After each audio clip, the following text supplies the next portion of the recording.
Bayangkan, langit mendadak gelap, suhu bumi turun drastis, kelaparan serta wabah penyakit melanda dunia. Sebuah peristiwa dahsyat itu juga mengubah jalannya sejarah dunia dan menghilangkan peradaban Nusantara. Bagaimana mungkin peristiwa sekejap itu mampu menghapus jejak peradaban Nusantara dan menciptakan kekosongan secara selama berabad-abad? Dalam video ini, kita akan menggali lebih tentang apa yang sebenarnya terjadi pada abad kekosongan. Saatnya kita telusuri bersama misteri gelap yang mengubah wajah dunia dan peradaban Nusantara. 535 Masehi dunia mengalami perubahan mendadak yang menggemparkan umat manusia. Sejarawan kuno mencatat, perilaku aneh matahari yang tiba-tiba meredup, tercekik kabut tebal, langit siang menjadi kelabu, dan bulan purnama kehilangan sinarnya. Dampaknya terasa di ladang-ladang pertanian, di mana tanaman mati dan buah-buahan tidak bisa matang. Kelaparan menjalar seantero negeri. Untuk mempertahankan hidup, mereka terpaksa memakan jasad manusia. Sejarawan Bizantium Procopius menuliskan bagaimana seluruh Mediterania terjerumus dalam tahun yang dingin dan gelap. Fenomena ini juga menandai dimulainya salah satu pandemi paling mematikan dalam sejarah, wabah pes yang menewaskan 25 juta warga Kekaisaran Bizantium dalam setahun. Di belahan dunia lain, kekeringan dan kelaparan parah juga melanda Korea dan Jepang. Sementara di Cina pada tahun 535, debu dan abu jatuh dari langit bak hujan salju. Sejarawan menyatakan bahwa tahun 535 hingga 536 adalah tahun terburuk yang pernah tercatat dalam peradaban manusia. Para ilmuwan saat ini masih meneliti penyebab pasti dari bencana ini. Ada beberapa teori yang disodorkan untuk menjelaskan sebab kegelapan dunia saat itu.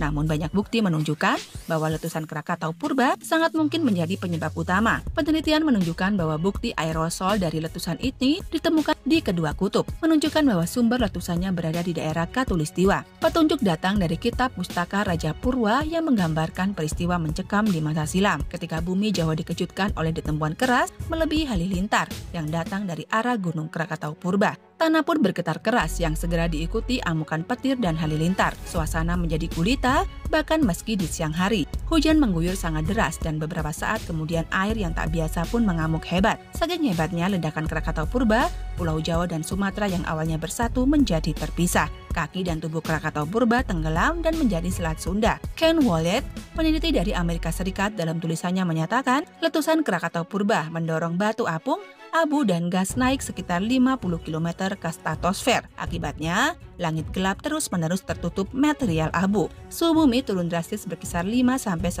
derajat Celcius. Dampak letusan Krakatau purba tidak hanya dirasakan secara global. Di Indonesia terjadi the missing link of the history, hilangnya catatan sejarah Nusantara. Setelah peristiwa mega erupsi Krakatau purba pada tahun 535, sontak terjadi keterputusan sejarah Indonesia. Di Pulau Sumatera terjadi kekosongan sejarah hampir 100 tahun dari tahun 535 sampai 650 Masehi. Sementara di Pulau Jawa, abad kekosongan terjadi hampir 200 tahun dari tahun 535 sampai 750 Masehi. Secara fisik akan sulit menelusuri sejarah yang hilang tersebut karena dampak erupsi supervolcano Krakatau purba mengakibatkan kerusakan fisik yang luar biasa beratnya, termasuk hancurnya peradaban. Para ahli menyatakan letusan Krakatau purba menjadi salah satu penyebab lenyapnya catatan sejarah dan bukti-bukti arkeologis peradaban Nusantara, terutama pada periode sebelum Masehi. Jika melihat letak Krakatau purba yang berada di Selat Sunda sekarang, maka peradaban kuno terkadang di Krakatau purba adalah peradaban Gunung Padang.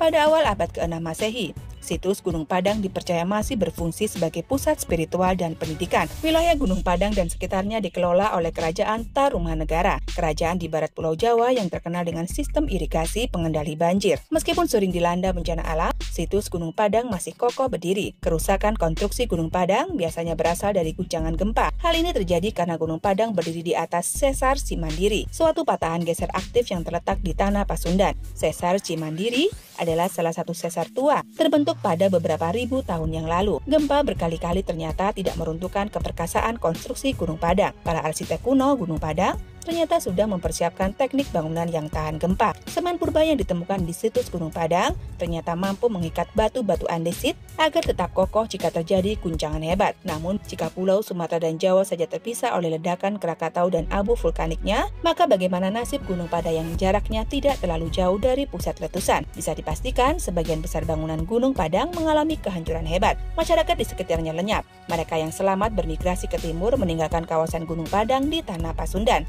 Ledakan Krakatau Purba ini diperkirakan berlangsung selama 10 hari dengan kecepatan muntahan massa mencapai 1 juta ton per detik. Peradaban Gunung Padang sekejap hilang bersama timbunan abu vulkanis setebal puluhan meter. Pakar arkeologi dan geologi telah mengkonfirmasi bahwa pada kedalaman 10 meter lebih masih ada struktur Gunung Padang yang terpendam di bawah tanah. Selain kehancuran Gunung Padang, erupsi Krakatau Purba telah menghapus jejak sejarah peradaban Salaka Negara. Salaka Negara adalah kerajaan tertua di Nusantara yang terletak di sekitar Banten dan Jawa Barat sekarang. Ketika Krakatau Purba berguncang hebat, kerajaan Salaka Negara sebenarnya sudah melebur ke dalam kerajaan Tarumanegara. Namun peninggalannya masih bisa dilihat saat itu, sampai kemudian menghilang akibat rumatan ganas bencana alam. Sampai sekarang, tidak ada prasasti catatan sezaman atau peninggalan arkeologis yang berbicara tentang Salaka Negara. Diperkirakan matahari lahir dan abu vulkanik telah menyapu semua jejak sejarah Salaka Negara. Beruntungnya, memori kolektif masyarakat lewat tradisi lisan masih mengingat nama Salaka Negara. Naskah Wangsa Sakarta yang ditulis pada abad ke-17 kemudian mencantumkan Salaka Negara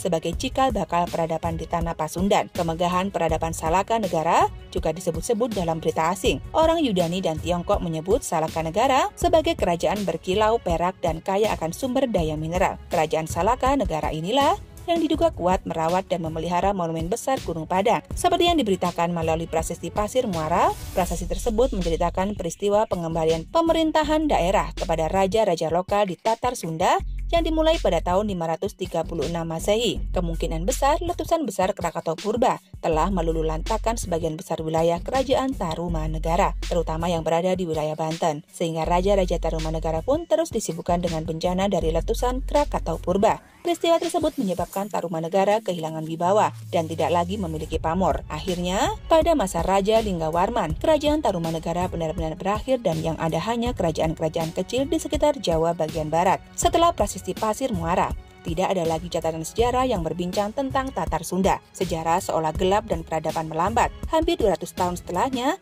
tidak ada kerajaan besar yang berdiri di tanah Jawa. Baru pada abad ke-7 dan ke-8, berita Cina menyebut ada kerajaan bernama Huling di Jawa bagian tengah. Inilah yang dimaksud dengan kerajaan Kalingga, yang terkenal dengan pemimpin perempuannya yang adil dan bijaksana, Ratu Sima. Kerajaan ini terletak di pantai utara Jawa Tengah, antara wilayah Pekalongan dan Jepara. Menurut silsilah, garis keturunan dari para bangsawan kerajaan Sunda, dari kerajaan Kalingga, kesinambungan sejarah dimulai kembali. Keturunan terakhir dari bangsawan Kalingga kemudian mendirikan kerajaan Mataram kuno, diikuti Kediri, Singosari, sampai Majapahit. Ini berarti peradaban Tatar Sunda sejatinya merupakan leluhur dari kerajaan-kerajaan berbudaya dan berbahasa Jawa, termasuk Majapahit. Letusan Krakatau Purba pada tahun 535 menjadi kunci hilangnya dan gelapnya peradaban Nusantara, termasuk peradaban Gunung Padang. Abu vulkanik yang menyelimuti bumi menghancurkan bukti-bukti sejarah dan memaksa migrasi besar-besaran masyarakat yang merupakan pendukung peradaban. Akibatnya, terjadi kekosongan sejarah selama berabad-abad dengan hilangnya jejak peradaban yang pernah ada. Penelitian modern memberikan wawasan baru